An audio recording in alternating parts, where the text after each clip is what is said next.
The bride's hand appears graceful until historians enlarge the image. Dr. Evelyn Chase had examined countless wedding photographs from the post-Civil War era, but something about this particular image made her pause on a cold morning in February 2024. The photograph had arrived at the Smithsonian's National Museum of African American History and Culture as part of a donated collection from a church in Charleston, South Carolina. It showed a young black couple on their wedding day, dated on the back in faded ink, June 14th, 1868. The image was remarkably well preserved for its age, printed on heavy cardstock that had been carefully stored in a family Bible for over a century and a half. The bride stood on the left, wearing a simple but elegant dress of light-colored fabric, probably her best dress, repurposed for the occasion with added lace at the collar and cuffs. Her hair was pulled back severely from her face, revealing high cheekbones and eyes that stared directly at the camera with an intensity that transcended the decades. The groom stood beside her, his hand resting formally on her shoulder, wearing a dark suit that appeared slightly too large, likely borrowed for the occasion. His expression was solemn, dignified, carrying the weight of a moment he clearly understood as historically significant. This was 1868, just 3 years after the end of slavery, just months after the ratification of the 14th Amendment that had granted citizenship to formerly enslaved people. What struck Evelyn most forcefully was the bride's hands. They were clasped together at her waist in the traditional pose of Victorian wedding photography, fingers intertwined, positioned to display what would have been a simple wedding band. The hands appeared delicate, graceful, positioned with the careful attention to propriety that characterized formal photography of the era. But there was something about the way the bride held her hands, not quite naturally, the fingers positioned at a slightly awkward angle, as if she were deliberately arranging them to present a specific view to the camera. Evelyn had seen this before in photographs of people trying to conceal injuries or deformities, the subtle body language of someone managing how they were seen and recorded. She set up her high-resolution scanner, the same equipment that had helped her identify medical conditions and hidden details in hundreds of historical photographs. The technology could reveal textures, scars, and marks invisible to the naked eye in the original prints. She placed the wedding photograph face down on the glass surface and initiated the scan. The machine hummed softly as light swept across the 156-year-old image. Evelyn watched the progress bar fill on her computer screen, expecting perhaps to see more clearly the fabric of the dress, the details of the couple's faces, maybe an inscription or photographer's mark that had faded from view. When the high-resolution image appeared on her monitor, she began her routine examination, adjusting contrast and brightness, examining the background for dating clues, studying the couple's clothing and posture. Then she zoomed in on the bride's hands, those carefully positioned, graceful-seeming hands clasped at her waist. Her breath stopped. The magnification revealed what 156 years of distance and the limitations of the original print had concealed. The bride's hands were covered in scars, deep, textured scars that created a landscape of damaged tissue across her palms, her fingers, her wrists. These weren't the fine lines of age or the small marks of kitchen accidents. These were the kind of scars that came from severe burns, repeated trauma, and untreated healing. The bride had positioned her hands very deliberately, Evelyn now understood, showing only the backs and sides where the scarring was least visible, concealing her palms and the worst of the damage. But the high-resolution scan revealed everything. The puckered skin, the contracted fingers, the evidence of pain that no amount of careful posing could completely hide. Evelyn sat back in her chair, her mind racing.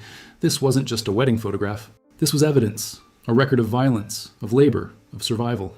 And the bride had known exactly what she was doing when she positioned her hands for this photograph, creating an image of grace and dignity while carrying the permanent marks of what she had endured. Evelyn spent the next hour examining every detail of the magnified image. The scarring on the bride's hands was extensive and clearly old. The tissue had the settled, healed appearance of injuries sustained years before the photograph was taken. The scars concentrated on her palms and the pads of her fingers, with additional marking visible on her wrists where the high-resolution scan could see beneath the lace cuffs of her dress. The pattern of scarring told a story. These weren't random burns. The concentration on the palms and fingers suggested repeated contact with hot surfaces, the kind of injuries someone would sustain from handling hot metal, working near open flames, or being forced to touch heated objects as punishment. The scarring on the wrists showed a different pattern, linear marks that suggested restraints, rope burns, or shackles that had cut into the skin during struggle. Evelyn had studied the documentation of slavery extensively during her years as a medical historian. She had read first-hand accounts of the punishments inflicted on enslaved people: branding, whipping, burning, mutilation. She had examined photographs of formerly enslaved people taken by photographers in the 1860s and 1870s, images that documented the physical evidence of their suffering: scarred backs, missing fingers, branded skin. But those photographs had been taken specifically to document abuse, to create evidence for abolition advocacy, to shock Northern audiences into understanding the reality of slavery. This wedding photograph was different. This was a woman, choosing to be photographed on what should have been the happiest day of her life, carrying scars she could never fully hide, but positioning herself to present dignity rather than damage. Evelyn picked up the phone and called Dr. Marcus Webb at the Atlanta Historical Society. Marcus had become her closest colleague over years of collaborative research, and his expertise in post-Civil War African American history was unmatched. "Marcus," she said when he answered, "I need you to look at something. I have a wedding photograph from Charleston, 1868, a black couple just 3 years after emancipation, and the bride, Marcus, her hands are covered in burn scars, severe, extensive scarring that she's trying to hide in the photograph." "Send me the image," Marcus said immediately, his voice tight with interest. Evelyn emailed the high-resolution scan, then waited while Marcus opened it on his end. She heard his sharp intake of breath when he zoomed in on the bride's hands. "Jesus Christ," he whispered. "What did they do to her?" "That's what we need to find out. The photograph came from a church in Charleston, Mount Zion AME. It was stored in a family Bible donated to the church's historical collection. There's a date on the back, June 14th, 1868, but no names. Charleston in 1868, Marcus said slowly. 3 years after the war ended. The city was occupied by Union troops. Freedmen's Bureau was active. Black people were voting, getting married legally for the first time, registering their families. This couple, they would have been enslaved just 3 years before this photograph was taken." "And those scars," Evelyn said. "They're old, at least several years healed. Whatever happened to her hands, it happened during slavery." They were both silent for a moment, looking at the image of the young bride, her scarred hands carefully positioned, her eyes staring across more than a century and a half with an expression that now seemed less like simple dignity and more like defiance. "We need to find out who she was," Marcus said finally. "We need to tell her story." Marcus arrived in Washington 2 days later, bringing boxes of documents from Charleston archives, marriage registers, Freedmen's Bureau records, church membership rolls, and newspaper clippings from the turbulent years following the Civil War. He spread them across Evelyn's office table, creating a timeline of black life in Charleston during the late 1860s. Charleston in 1868 was a city in transition, Marcus began, pulling out a map of the city from that era. Well, the war had devastated the economy. The planter class had lost everything, and suddenly, 4 years after emancipation, black people were citizens. They were voting, holding office, starting businesses, and most importantly, getting married. He pushed forward a document from the Freedmen's Bureau, Register of Marriages of Freed People, Charleston District, 1865, 1869. The ledger contained hundreds of entries, formerly enslaved couples formalizing relationships that had never been legally recognized during slavery. Marriage was one of the first things people did after emancipation, Marcus explained. During slavery, marriages between enslaved people had no legal standing. Families could be separated at any moment. But after 1865, marriage meant something. Legal protection, inheritance rights, the ability to claim your children as your own. It was a declaration of humanity. Evelyn scanned the marriage register, looking for entries from June 14, 1868. She found 17 marriages recorded on that date alone, a popular wedding day, probably because it fell on a Sunday. Most entries listed only first names, or names that had clearly been adopted after freedom. The enslaved had often been denied surnames or had been forced to use their owners' names. One entry made her pause. Thomas Freeman and Patience, both formerly enslaved, married June 14, 1868, Mount Zion AME, Church, Charleston. Witnesses: Reverend Samuel Green, Mary Freeman. Freeman, Evelyn said aloud. That was a common surname for formerly enslaved people to adopt. It was a declaration, Marcus confirmed. Taking the name Freeman meant you were no longer anyone's property. And look, they were married at Mount Zion AME, the same church where the photograph was donated. Evelyn felt a surge of hope. Thomas Freeman and Patience, that could be them, but we need more evidence. Marcus pulled out another document, the 1870 federal census for Charleston. I've already searched this. There's a Thomas Freeman, black, age 28, listed as a carpenter living on Cumming Street, and living with him, Patience Freeman, black, age 24, listed as keeping house. That's them, Evelyn breathed. It has to be. But Marcus's expression was troubled. There's something else in the census record. A notation beside Patience's name. He pointed to faint handwriting in the margin. Hands damaged, unable to perform fine work. The room fell silent. That single notation, a census taker's observation recorded in 1870, confirmed what the photograph had revealed. Patience Freeman's hands had been so severely damaged that it was visible to a stranger, notable enough to record in an official government document. Well, what kind of work damages hands like that? Evelyn asked, though she suspected she already knew the answer. Marcus pulled out a thick folder of documents he'd compiled on Charleston's antebellum economy. Charleston's wealth came from several sources: rice plantations in the low country, cotton plantations inland, and in the city itself. Ironworks, foundries, and turpentine distilleries.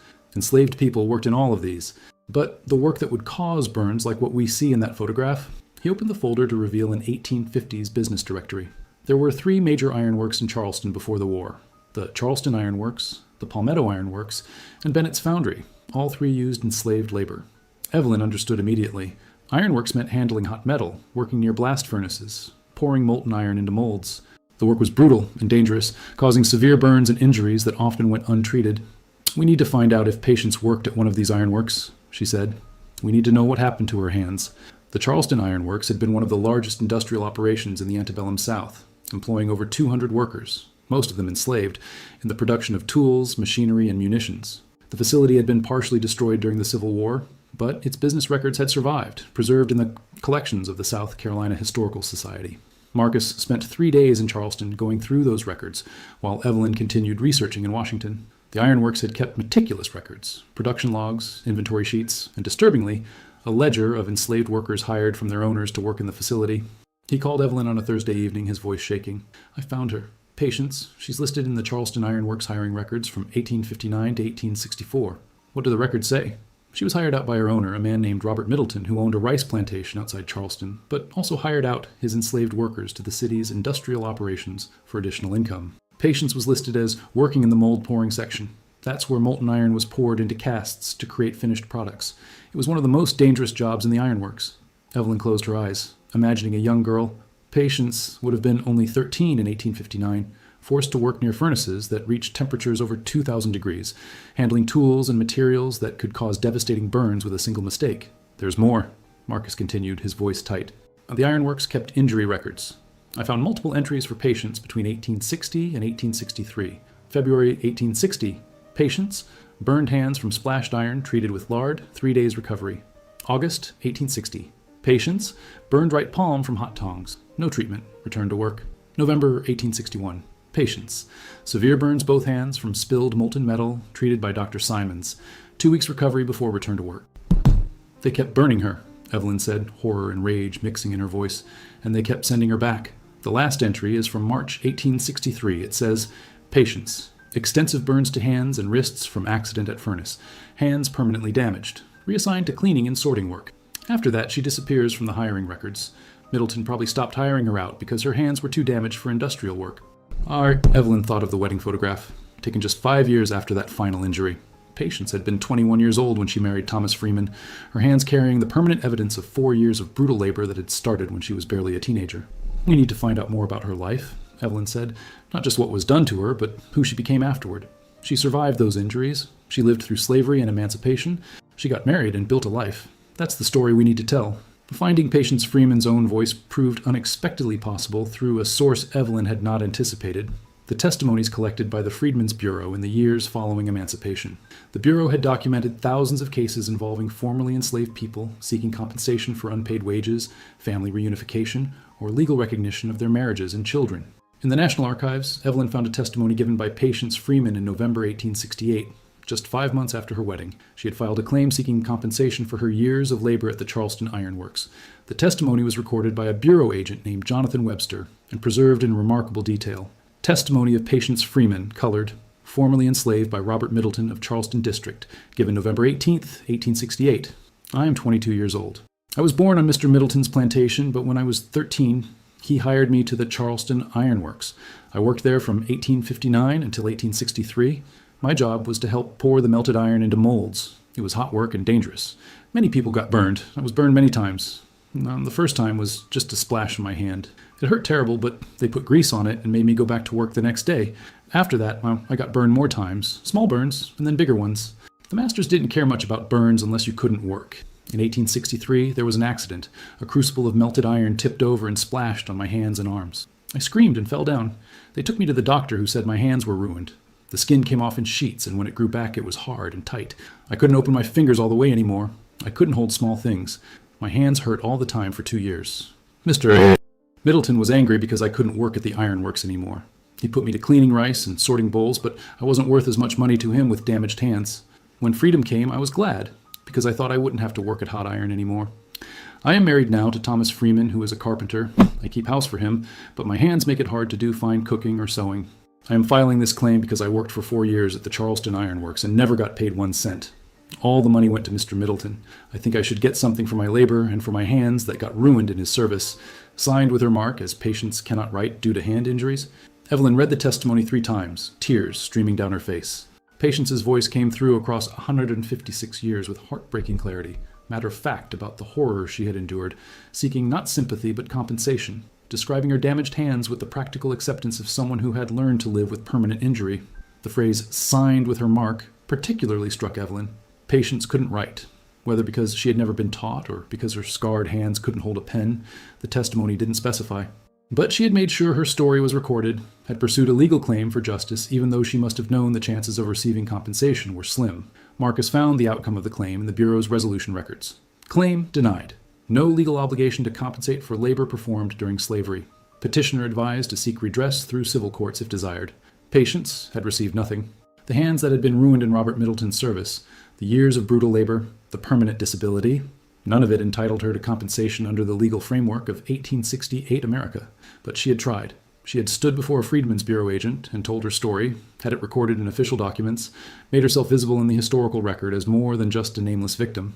And 6 months before that testimony, she had stood before a photographer with Thomas Freeman and created another kind of record, a wedding photograph that showed her not as a damaged worker seeking compensation, but as a bride, a woman building a new life, someone who had survived and was claiming her right to dignity, love, and legal recognition of her marriage. While Evelyn focused on Patience's testimony, Marcus traced Thomas Freeman's story through carpentry records and city directories. What he found added crucial context to the wedding photograph and helped explain how Patience had found not just a husband, but a partner who understood the weight of what she carried.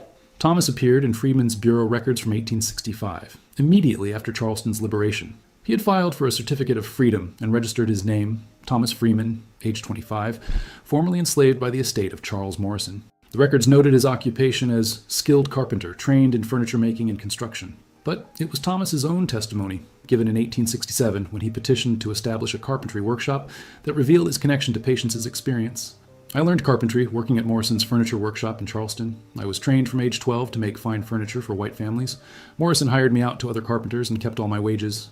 In 1861, when the war started, Morrison contracted my labor to the Confederate government. I was sent to build fortifications and gun carriages. For 3 years, I worked building war machines. I saw terrible things. Many men died building those fortifications, shot by Union guns, killed in accidents, worked to death. I survived because I had a skill they needed. In 1864, I was assigned to work at the Charleston Iron Works, making wooden molds and patterns for the foundry. That is where I met Patience. She worked pouring the melted iron into the molds I built. I saw what that work did to people's hands and bodies. I saw Patience get burned badly. I saw them make her keep working even when her hands were wrapped in bandages. When freedom came in 1865, I promised myself I would use my carpentry skill to build a good life. I also promised that if Patience survived the war, I would find her and ask her to marry me. Because I saw her courage every day at that ironworks. I saw her keep working even with damaged hands. I saw her help other workers, teaching them how to avoid burns, how to handle the hot metal safely. She was the bravest person I ever knew. Marcus called Evelyn as soon as he found this testimony. They knew each other during slavery, he said, his voice thick with emotion. Thomas watched Patience suffer those injuries. He witnessed what the ironworks did to her. And he spent 3 years after emancipation searching for her so he could marry her. Evelyn understood immediately what this meant for the wedding photograph. Thomas's hand on Patience's shoulder wasn't just a formal pose. It was a gesture of protection and support from someone who understood exactly what her scarred hands represented. He had seen her burned. He had watched her suffer. And he had chosen to build a life with her anyway. Not despite her damaged hands, but in full knowledge of the courage it had taken to survive. The photograph takes on completely new meaning, Evelyn said. This isn't just a wedding portrait. It's a reunion. Two people who survived slavery together, found each other in freedom, and chose to create a legal, recognized marriage. Thomas knew about her hands. He testified about seeing her burned. And he married her and built a life with her. Oh, there's more, Marcus said. I found Thomas's business records from his carpentry workshop. Between 1868 and 1890, he employed over 30 people, all formerly enslaved, many of them disabled or injured. There are notes in his account books. James, missing right hand, trained for one-handed planing. Samuel, burned arms, assigned to sanding and finishing. Thomas created a workshop specifically designed to employ people whose injuries made them supposedly unemployable. He was building the world he wished had existed for Patience, Evelyn said softly. Exactly, and Patience worked with him. I found references to her in his business correspondence. She couldn't do fine carpentry with her damaged hands, but she managed the workshop's finances, negotiated contracts, and handled customer relations. They were partners in every sense. The 1870 census that had first confirmed Thomas and Patience Freeman's identities also revealed another crucial detail that Marcus had initially overlooked. Freeman, Thomas, head, age 28, carpenter. Freeman, Patience, wife, age 24, keeping house. Freeman, Clara, daughter, age 1. They had a daughter.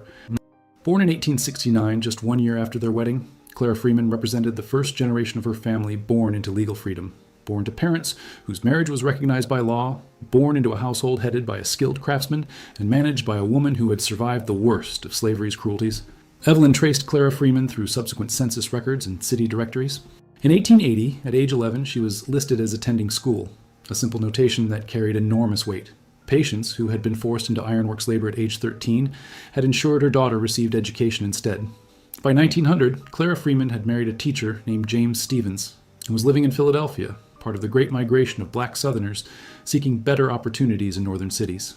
The census listed her occupation as seamstress fine work, a job that required the precise hand coordination her mother's scarred hands could no longer manage. Marcus found Clara's name in another unexpected place: the records of the Philadelphia chapter of the National Association of Colored Women, an organization founded in 1896 to advocate for black women's rights and social welfare. Clara had joined in 1901 and served on the Committee for Industrial Education, advocating for job training programs for young black women. In 1908, Clara gave a speech at the organization's annual convention. The speech was preserved in the organization's archives, and one passage made both researchers stop breathing. "My mother's hands were destroyed by slavery. She worked in an ironworks in Charleston, pouring molten metal, and the work burned her hands so severely that she carries the scars to this day. She cannot sew fine seams or write letters or do many tasks that require delicate fingerwork. But she raised me to value education and skill. She made sure I learned to do the work her damaged hands prevented her from doing.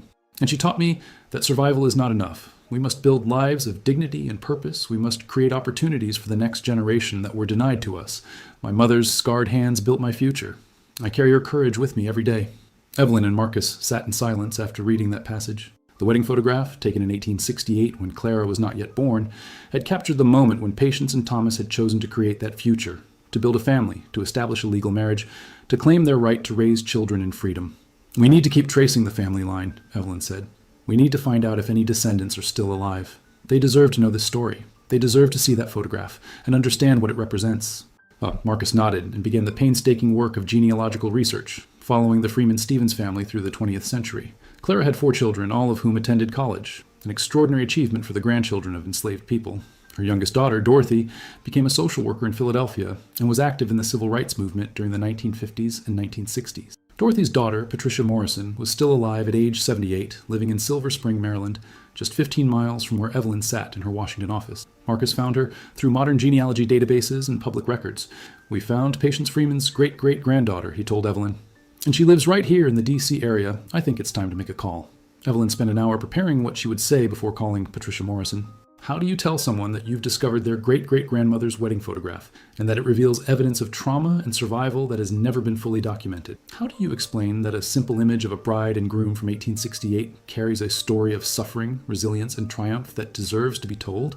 Patricia answered on the second ring, her voice warm and curious. Evelyn introduced herself, explained her work with the Smithsonian, and asked if Patricia had time to discuss her family history. "I've been researching my family tree for 20 years, Patricia said immediately. "I've traced back to my great-great-grandparents, Thomas and Patience Freeman in Charleston, but I keep hitting walls trying to find out about their lives during slavery. I know they were enslaved, and I know they married in 1868, but I don't know much beyond that." Evelyn took a breath. "I found their wedding photograph. June 14th, 1868, Mount Zion AME Church in Charleston. And Patricia, the photograph reveals something about your great-great-grandmother that I don't think the family knew." She heard Patricia's sharp intake of breath. "You found a photograph? Of their wedding?" "I'm sending it to you now," Evelyn said, emailing the high-resolution scan. "Look at the image first, then I'll tell you what we discovered." She waited while Patricia opened the file. She heard a soft gasp, then silence that stretched for nearly a minute. "That's them," Patricia finally whispered. "That's really them. I've never seen a picture of either of them. The family lost almost everything in a fire in the 1920s. We have stories passed down, but no photographs from that generation. This is extraordinary. Now I need you to look closely at Patience's hands," Evelyn said gently. "We used high-resolution scanning technology that can reveal details not visible in the original print. Zoom in on her hands, Patricia. Tell me what you see." Another long silence. Then Patricia's voice, tight with emotion. "Scars. Her hands are covered in scars. Oh my God, what happened to her?" Over the next hour, Evelyn told Patricia everything they had discovered. The Charleston Ironworks hiring records, the injury logs, Patience's testimony to the Freedmen's Bureau, Thomas's witnessing of her suffering, Clara's speech about her mother's damaged hands. She explained how Patience had positioned her hands in the wedding photograph to conceal the worst of the scarring how she had built a life despite permanent disability, how she had raised a daughter who became an advocate for industrial education. Patricia cried through much of the conversation, but they weren't tears of simple sadness. "I knew there was trauma in our family history," she said. "We all knew our ancestors had been enslaved, but we didn't know the details. We didn't know what specifically had been done to them. My grandmother Dorothy, Patience's great-granddaughter, used to say, 'Our people survived the unsurvivable.' I never fully understood what she meant until now." "There's something else," Evelyn said. "Your great-great-grandmother's hands were damaged, but look at what she built anyway. She raised Clara. She helped Thomas run his carpentry workshop. She managed finances and negotiated contracts despite not being able to write. She survived, Patricia. And she made sure her daughter and granddaughter had opportunities she never had." "The wedding photograph," Patricia said slowly. "She's not hiding in that picture. She's standing there with Thomas, looking straight at the camera. She knew her hands were scarred. She knew the photographer would see. But she posed for that picture anyway because she wanted a record of her marriage, her freedom, her new life." "Exactly," Evelyn confirmed. "That photograph is an act of courage. Your great-great-grandmother was claiming her right to be seen, to be documented, to be remembered as a bride and a wife and a free woman, not just as someone who had been damaged by slavery." Patricia was quiet for a moment. "When can I see the photograph in person, and what happens to it now?" "That's what I'd like to discuss with you," Evelyn said. 4 months later, Evelyn stood in the exhibition hall of the Smithsonian's National Museum of African American History and Culture, watching as visitors gathered around a new installation titled "Hands That Built Freedom: The Story of Patience Freeman." The 1868 wedding photograph occupied the center of the display, enormously enlarged to show both the formal beauty of the image and the devastating detail of Patience's scarred hands. But the photograph wasn't presented alone. Evelyn and Marcus had assembled the complete documentary record of Patience and Thomas Freeman's lives. The Charleston Ironworks injury logs, Patience's testimony to the Freedmen's Bureau, Thomas's petition to establish his carpentry workshop, census records showing their growing family, Clara's speech about her mother's courage, and photographs of the Freeman Stevens descendants through 5 generations. The centerpiece of the extended display was a second photograph, taken by Evelyn just 2 months earlier. It showed Patricia Morrison and 15 members of the Freeman family, descendants spanning 4 generations, gathered at Mount Zion AME Church in Charleston, standing in the same spot where Patience and Thomas had married 156 years earlier. In the photograph, Patricia held a framed copy of the 1868 wedding portrait, completing the circle across more than a century and a half. The exhibition text told Patience's story without minimizing the brutality she had endured, but also without reducing her to merely a victim. Patience Freeman was 13 years old when she was forced to work at the Charleston Ironworks, one of the most dangerous industrial operations in the antebellum South. For 4 years, she handled molten iron and worked near furnaces that reached over 2,000 degrees. She was burned repeatedly. In 1863, a catastrophic accident left her hands permanently scarred and disabled. 3 years later, she was free. In 1868, she married Thomas Freeman, a skilled carpenter who had witnessed her suffering at the ironworks and had promised to find her after emancipation. This wedding photograph, taken on June 14, 1868, shows Patience carefully positioning her scarred hands to present dignity rather than damage. But high-resolution technology reveals what she could not completely hide: the permanent evidence of slavery's cruelty. Patience Freeman lived until 1891. She raised a daughter who attended school and became a seamstress. She helped Thomas run a carpentry workshop that employed formerly enslaved people whose disabilities made them unemployable elsewhere. She managed finances, negotiated contracts, and built a life of purpose despite hands that could no longer perform fine work. This photograph is many things: evidence of trauma, a record of survival, a celebration of love and legal marriage, and a declaration that damaged hands could not destroy human dignity. Patience. Freeman stood before this camera knowing her scars would be visible, and she posed anyway, because she had earned the right to be photographed as a bride, a wife, a free woman building a future. Her hands built that future. 5 generations of her descendants carry her courage forward. Patricia attended the exhibition opening with 12 family members, including her own granddaughter, 7-year-old Patience Morrison, named after her great-great-great-great-grandmother.